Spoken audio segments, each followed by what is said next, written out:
Welcome to my channel Swati Singh lectures. Friends, हम कर रहे हैं विस्टास का चैप्टर 3 जो कि journey to the end of the earth. Friends, इसे लिखा है तिसानी दोषी ने।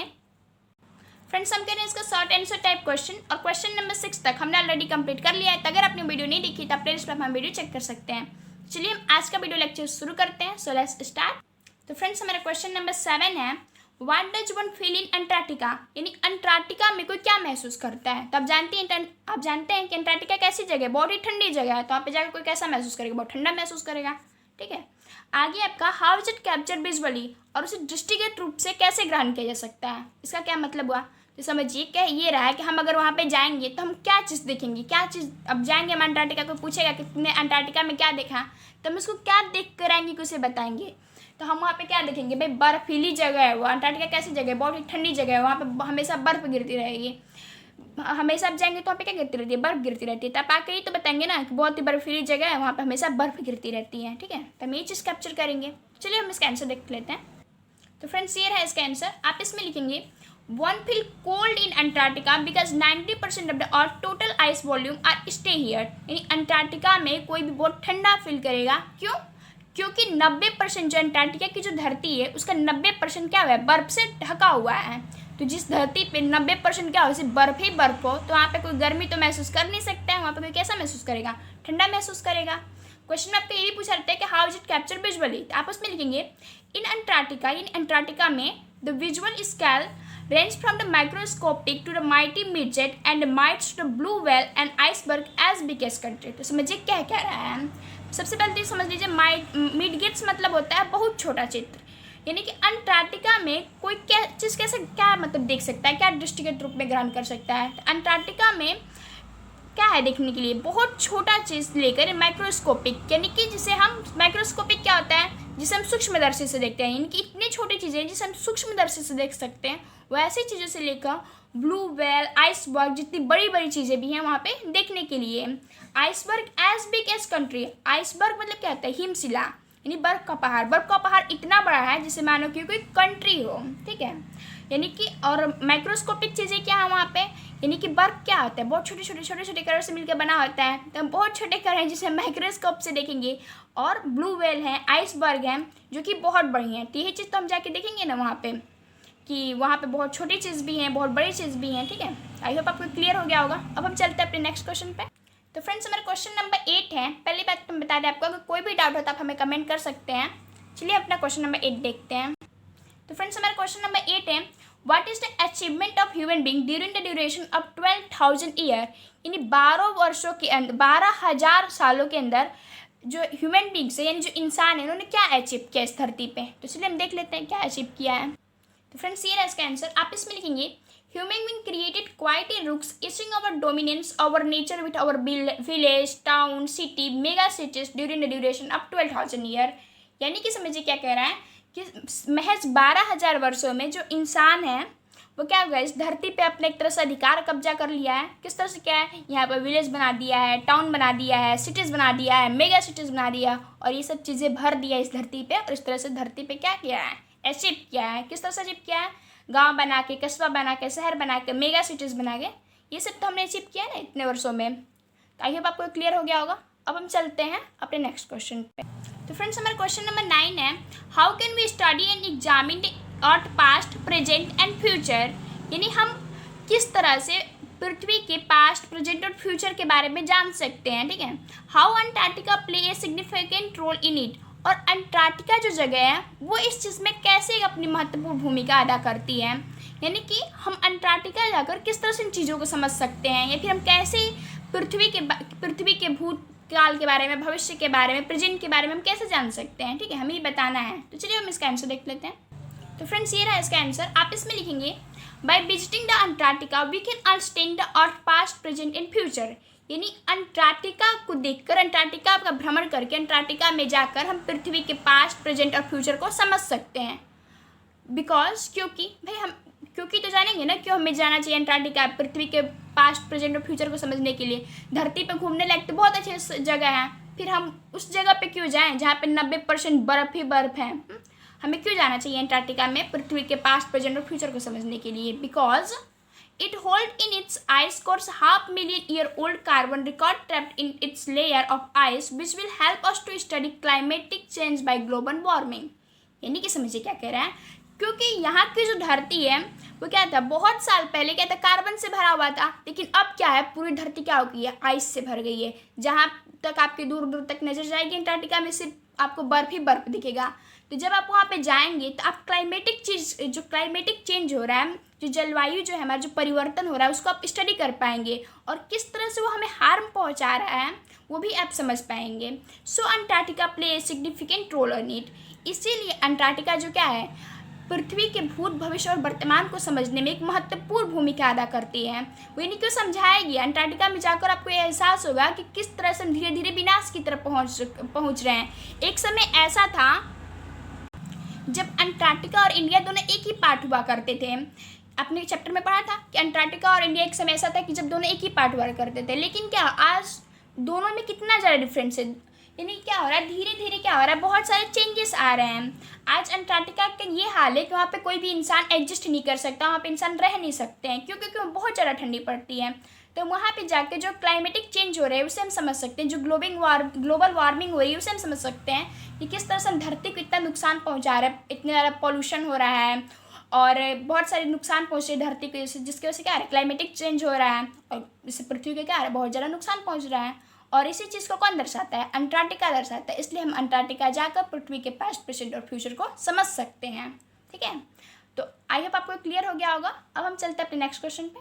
तो फ्रेंड्स हमारा क्वेश्चन नंबर 10 है, what was the student and ice programme. यानी स्टूडेंट एंड आइस प्रोग्राम क्या था भाई. जो जितने भी जो बच्चे गए रहते हैं, 52 मेंबर्स जो गए रहते हैं अंटार्कटिका में, वो क्या होते हैं, स्टूडेंट एंड आइस के तहत गए रहते हैं. यानी एक जो प्रोग्राम था स्टूडेंट एंड आइस, उसके तहत गए रहते हैं सब अंटार्कटिका घूमने के लिए. तो प्रोग्राम क्या था, हमें ये बताना है. तो चलिए हम इसका आंसर देखते हैं.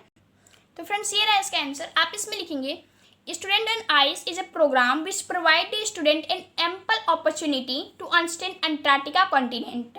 सबसे पहले इसमें जो हार्ड वर्ड है हम उसको जानते हैं. एम्पल मतलब होता है प्रचुर या फिर पर्याप्त. अपॉर्चुनिटी मतलब होता है अवसर. यानी जो आपका प्रोग्राम है स्टूडेंट एंड आइस, जो प्रोग्राम है वो क्या करता है, वो स्टूडेंट को, बच्चों को, छात्रों को एक पर्याप्त मात्रा में एक अपॉर्चुनिटी देता है, एक अवसर देता है अंटार्कटिका कॉन्टिनेंट को समझने के लिए. अंटार्कटिका कॉन्टिनेंट क्या है ये समझने के लिए क्या रहता है, एक अवसर देता है. जैसे अभी हम अंटार्कटिका कॉन्टिनेंट के बारे में बात कर रहे हैं, कहाँ बहुत ज़्यादा ठंडी पड़ती है, वहाँ पे बहुत बड़े बड़े आइसबर्ग हैं, ब्लू व्हेल हैं. तो आप क्या कर सकते हैं, सिर्फ एक अनुमान लगा सकते हैं, एक कल्पना कर सकते हैं कि हाँ वहाँ पे ऐसे बर्फ पड़ता होगा, बहुत ठंडी जगह होगी. लेकिन जब आप वास्तव में उस जगह पे जाएंगे तो आपको चीज़ें और भी अच्छी तरह समझ में आएंगी. वो चीज़ें क्या हो जाएंगी, हमेशा के लिए आपके दिमाग में फिक्स हो जाएंगी कि हाँ हम अंटार्कटिका गए थे, हमने वहाँ पर ये चीज़ें देखा था. तो कोई भी चीज़ सुनने में और देखने में बहुत फ़र्क होता है. ठीक है, तो जो स्टूडेंट एंड आइस प्रोग्राम था इसके तहत क्या होता है, बच्चे क्या होता है अंटार्कटिका कॉन्टिनेंट पे जा रहे थे. तो क्या था, बच्चों के लिए बहुत अच्छी अपॉर्चुनिटी थी, बहुत अच्छा एक अवसर था अंटार्कटिका कॉन्टिनेंट को समझने के लिए. एंड हाउ, और क्या समझ सकते थे बच्चे, and how global temperature can be a big threat to human existence. Existence मतलब होता है अस्तित्व. और ये भी हम समझ सकते हैं कि किस तरह ग्लोबल वार्मिंग के कारण बिग थ्रेट यानी पृथ्वी पर बहुत बड़ा खतरा है ह्यूमन एक्सिस्टेंस यानी मानव के अस्तित्व के लिए. ग्लोबल वार्मिंग जो है किस तरह एक बहुत बड़ा खतरा है. यानी कि ऐसे अगर ग्लोबल वार्मिंग बढ़ती रहेगी तो क्या होगा, एक समय ऐसा आ जाएगा जब इस धरती पर से इंसानों का अस्तित्व भी समाप्त हो जाएगा. क्योंकि क्या होगा, हर जगह बहुत ज़्यादा तो गर्मी पड़ने लगेगी. जैसे अंटार्कटिका में बहुत ज़्यादा ठंडा पड़ रहा है वैसे ठंडा पड़ने लगेगा, फिर बहुत ज़्यादा गर्मी पड़ने लगेगी, इतनी भयंकर गर्मी हो जाएगी, फिर इतनी भयंकर ठंडी पड़ने लगेगी, जिसके कारण इंसान यहाँ पे एडजस्ट ही नहीं कर पाएंगे. इसलिए हमें क्या करना चाहिए, अपनी धरती को बचाना चाहिए भाई, पेड़ पौधे लगाना चाहिए, ज़्यादा प्रदूषण नहीं फैलाना चाहिए. इस तरह से अपनी पृथ्वी को बचा सकते हैं ना. तो आई होप आपको क्लियर हो गया होगा कि हम अंटार्कटिका जो स्टूडेंट एंड आइस प्रोग्राम है वो क्या है, वो एक ऐसा प्रोग्राम है जिससे बच्चों को क्या होता है, एक अवसर मिल रहा था अंटार्कटिका कॉन्टिनेंट को समझने के लिए और ये भी समझने के लिए कि किस तरह से ग्लोबल वार्मिंग जो है हमारी धरती को नुकसान पहुंचा रही है. और अगर इसी तरह नुकसान हम धरती को पहुंचाते रहें तो एक समय ऐसा आएगा जब धरती पर से इंसान ख़त्म हो जाएंगे, इंसान रह ही नहीं पाएंगे. ठीक है, तो आई होप आपको क्लियर हो गया होगा. अगर आपको कोई भी डाउट होता है आप हमें कमेंट कर सकते हैं. तो अब हम चलते हैं अपने नेक्स्ट क्वेश्चन पे. तो फ्रेंड्स हमारा क्वेश्चन नंबर 11 है, हु वाज जेफ ग्रीन. यानी जेफ ग्रीन कौन थे. तो हम जानेंगे कि जेफ ग्रीन थे वो कौन थे भाई. और आगे क्वेश्चन है आपका, what did he offer to the student. और उन्होंने स्टूडेंट को क्या ऑफर दिया. तो चलिए हम जान लेते हैं कि जो जेफ ग्रीन है वो कौन थे, ये महाशय कौन है, हम जान लेते हैं. चलिए देखते हैं मैं इसका आंसर. तो फ्रेंड्स ये रहा इसका आंसर। आप इसमें लिखेंगे Jeff Green was the founder and executive director of the student and ice programme. यानी जो जेफ ग्रीन थे वो जो स्टूडेंट एंड आइस प्रोग्राम जो चल रहा था उसी के क्या थे, फाउंडर थे, उसी के संस्थापक थे और एग्जीक्यूटिव डायरेक्टर थे। यानी कि जो प्रोग्राम था स्टूडेंट एंड आइस, जिसके तहत बच्चे क्या करते थे, अंटार्कटिका पे जाते थे, अंटार्कटिका के बारे में जानते थे, उसके क्या थे, ये फाउंडर थे, उसी के संस्थापक थे। यानी यही बच्चों के क्या भेजते थे, क्यों भेजते थे, ही मतलब क्या ऑफर दिया उन्होंने बच्चों को, स्टूडेंट को, he offer to the student to go Antarctica continent to provide them the opportunity to develop the respect and understanding the earth. Opportunity मतलब क्या होता है, अवसर। यानी समझिए क्या कह रहा है, he offer to the student to go Antarctica continent. यानी बच्चों को, यानी छात्रों को उन्होंने ऑफर दिया कि आप अंटार्कटिका कॉन्टिनेंट पे जाइए, to provide them to opportunity to develop the respect and understanding the earth. इन्होंने ऐसा क्यों किया, क्योंकि बच्चों को एक तरह की एक अपॉर्चुनिटी देना चाहते थे, एक अवसर देना चाहते थे, जिसके तहत तो क्या कर सके, पृथ्वी को समझ सके, पृथ्वी की इज्जत कर सके, उनकी रिस्पेक्ट कर सके। क्योंकि बच्चे जो हैं यही आगे जाके क्या बनेंगे, जो बच्चे हैं आगे जाके क्या बनेंगे, बहुत बड़े लोग बनेंगे, यही डिसीजन लेंगे कि क्या करना चाहिए इस धरती पे। जैसे आप लोग हैं, आप में से कोई डॉक्टर बनेगा, इंजीनियर बनेगा, हम में से तो कोई डॉक्टर बनेगा, इंजीनियर बनेगा ना, कुछ बनेगा। तो ये बच्चों को क्या करते थे, इसी उम्र में बच्चों को बताते थे कि हमारे लिए जो धरती है, धरती का जो वातावरण है कितना इंपॉर्टेंट है। बच्चे जब इस उम्र में जानेंगे तो आगे आने वाले समय में जब ये कोई कानून बनाएंगे तो क्या करेंगे, इस बात को ध्यान रखेंगे कि हमारी धरती को कोई नुकसान ना पहुंचे, धरती को किस तरह से बचाया जा सके, ये बात वो जान सकेंगे, इस बात को ध्यान देंगे। तो क्या इसीलिए क्या करते थे, उन्होंने बच्चों को ऑफर दिया कि आप अंटार्कटिका कॉन्टिनेंट पे जाइए, और इस तहत उन्होंने बच्चों को अपॉर्चुनिटी दिया कि वो जाकर धरती को समझ सके और धरती की इज्जत करना सीखें। ठीक है, तो आई होप आपको क्लियर हो गया होगा। अगर आपको कोई भी डाउट हो तो आप हमें कमेंट करिए, तो हम कई बार बोल रहे हैं। चलिए हम क्वेश्चन नंबर 12 पे चलते हैं। तो फ्रेंड्स हमारा क्वेश्चन नंबर 12 है, what was the reason of the success of the programme student and ice. यानी जो कार्यक्रम था, प्रोग्राम था जो स्टूडेंट एंड आइस, इसकी सफलता का क्या कारण था, हम किस तरह से कह सकते हैं कि जो प्रोग्राम था वो सफल था। ठीक है, तो चलिए हम इसका आंसर देखते हैं। तो फ्रेंड्स ये रहा इसका आंसर। आप इसमें लिखेंगे the programme student and ice was the success because it offered a life changing exposure to the generation of policy makers at an age when they could absorb, learn and act। यानी कि जो programme था student and ice वो success था क्योंकि क्या हो रहा था, because it offered a life changing explore to the generation of policy maker at an age when they could observe, learn and act. यानी कि फ्रेंड समझिए कि जो स्टूडेंट एंड आइस प्रोग्राम था वो सक्सेस था क्योंकि इतनी छोटी सी उम्र में जब बच्चे समझेंगे, क्योंकि जो बच्चे हैं यही वो जनरेशन है जो आगे जाके पॉलिसी मेकर बनेंगे। पॉलिसी मेकर मतलब नीति कानून आगे बनाने वाले बनेंगे। मैंने कहा ना कि अभी जो हम लोग हैं, हम में से कोई डॉक्टर बनेगा, इंजीनियर बनेगा, आप में से तो कोई डॉक्टर बनेगा, इंजीनियर बनेगा, कोई लीडर बनेगा, कोई कुछ बनेगा, तो हम में से क्या बनेगा, कोई पॉलिसी मेकर बनेगा। तो जब इस उम्र में हम जानेंगे कि हमारे लिए धरती कितनी इंपॉर्टेंट है, इसका जो क्लाइमेट है ये हमारे लिए कितना इंपॉर्टेंट है, आगे जाके जब हम पॉलिसी मेकर बनेंगे इस एज में, तो हम इस चीज़ को ध्यान रखेंगे तो हम कि हमारे जो धरती कितनी इंपॉर्टेंट है। ये ऐसी उम्र है जब हम क्या करते हैं, चीज़ों को सीखते हैं, लर्न कर, ऑब्जर्व एंड एक्ट, ऑब्जर्व करते हैं, समझते हैं और एक्ट करते हैं। यानी आगे जाके जब हमें मौका मिलेगा कि हमें कोई कानून बनाया जाए, हमें जब हम आगे जाके जब पॉलिसी मेकर बनेंगे, हमें मौका मिलेगा कि हमें कुछ करना है इस धरती के लिए, इस देश के लिए, तो हम इस बात को ध्यान रखेंगे कि हमारी धरती को, हमारे किसी भी कार्य करने से हमारी धरती को कोई नुकसान ना पहुँचे। ठीक है, इसके लिए क्या है, इसके लिए ज़रूरी है कि बच्चे धरती के महत्व को समझे, यहाँ के क्लाइमेट को समझे, ये भी समझे कि जो ग्लोबल वार्मिंग है आगे जाकर कितना हमारे लिए खतरनाक हो सकते हैं। इस सब चीज़ों को बच्चे क्या करें, ध्यान दें। और ये कब होगा, जब बच्चे जानेंगे। जैसे बच्चे जो थे वहाँ के, जब वो अंटार्कटिका गए तो समझे कि कितना भयानक रूप ले रहा है ये जो ग्लोबल वार्मिंग है, कितना भयानक रूप ले रहा है। एक समय था जब अंटार्कटिका और इंडिया एक जैसे हुआ करते थे, एक ही धरती के पार्ट हुआ करते थे। आज वो दोनों में कितना ज़्यादा डिफरेंस है, इतना ज़्यादा डिफरेंस है कि अंटार्कटिका में कोई इंसान रह नहीं सकता है। तो इन सब चीज़ों को जब बच्चे समझेंगे तो आगे जाकर वो सही डिसीजन लेंगे धरती को लेकर। ठीक है, तो आई होप आपको क्लियर हो गया होगा। अब हम चलते हैं अपने नेक्स्ट क्वेश्चन। तो फ्रेंड्स हमारा क्वेश्चन नंबर 13 है, व्हाट इज फोटोसिंथेसिस। यानी फोटोसिंथेसिस यानी प्रकाश संश्लेषण क्या होता है, हमें ये बताना है। तो चलिए जान लेते हैं फोटोसिंथेसिस क्या होता है। वैसे तो आप ये जानते होंगे, आप बहुत बचपन से 5-6 क्लास से पढ़ते आ रहे हैं कि what is photosynthesis, what is photosynthesis. तो चलिए हम आंसर देखते हैं इसका डायरेक्ट। इसका हमने 2 आंसर लिखा है, आपको जो अच्छा लगे, जो आपका याद करने में आसानी, आप उसे याद कर लीजिएगा। चलिए देखते हैं, पहले पहला देखते हैं। पहले आप लिखेंगे in the presence of sunlight water, CO2, green plant make their own food by the help of leaves.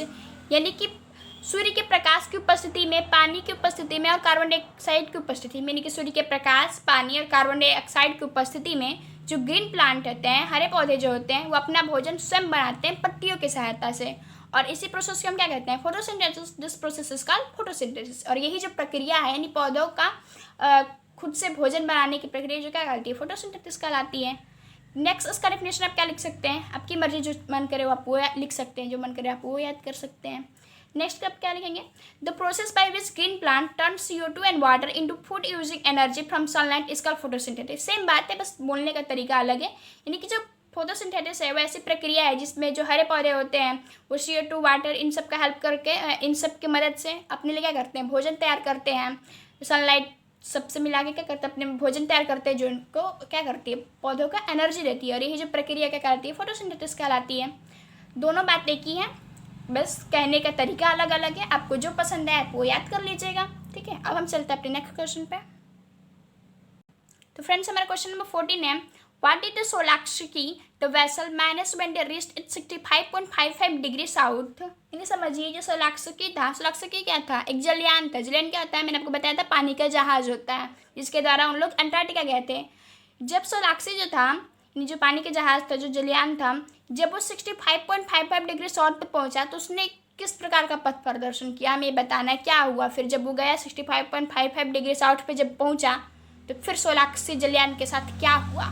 तो चलिए हम जान लेते हैं क्या हुआ, क्या होगा इसका आंसर, देखते हैं हम।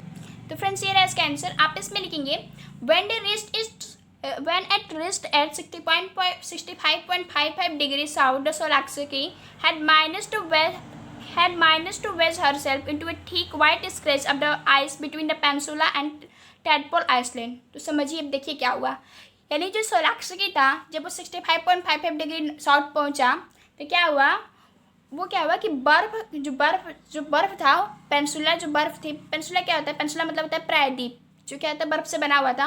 और टैडपोल आइलैंड के बीच क्या हुआ? फंस गया। यानी वो आगे बढ़ ही नहीं पड़ा था। यानी कि बहुत ज़्यादा क्या था, वहाँ पे बर्फ पड़ता है अंटार्कटिका में, जो बर्फ की बहुत ही मोटी लेयर होती है, थिक लेयर होती है, ठीक है।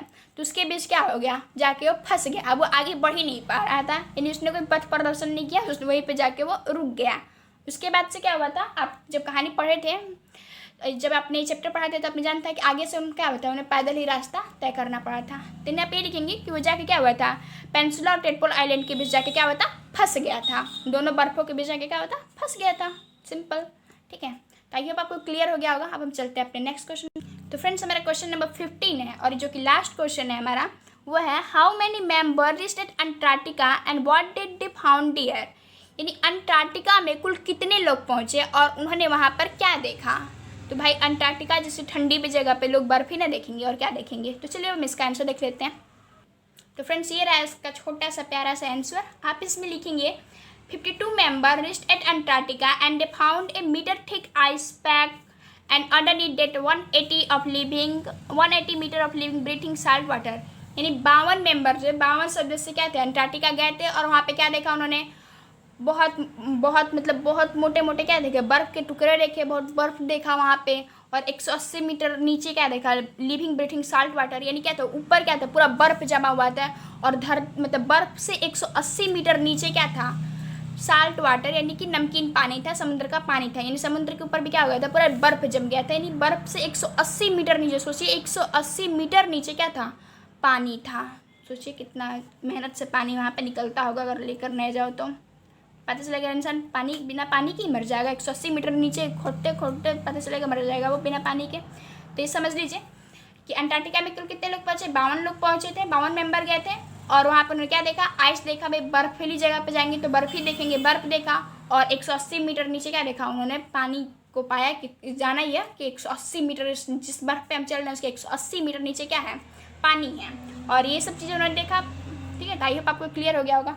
फ्रेंड्स, जो इसका लॉन्ग आंसर टाइप क्वेश्चन है, हम सोच रहे हैं इसको ना करें, क्योंकि मतलब आपकी मर्जी, आप मुझे कमेंट कीजिएगा तो मैं इसको करवा दूंगी। नहीं तो हम क्या करेंगे, जब हम ये पूरा बुक ख़त्म कर लेंगे, लगभग ख़त्म, ये 2 चैप्टर 3 चैप्टर और बाकी है आपका इस पूरे बुक का, तो हम क्या करेंगे, जो भी इसके इंपॉर्टेंट जो क्वेश्चन है हम सिर्फ उसको कर लेंगे। जो भी important long answer type question हम सिर्फ उसको कर लेंगे। पूरा करने का क्या मतलब, इतना याद तो कोई कर नहीं पाएगा।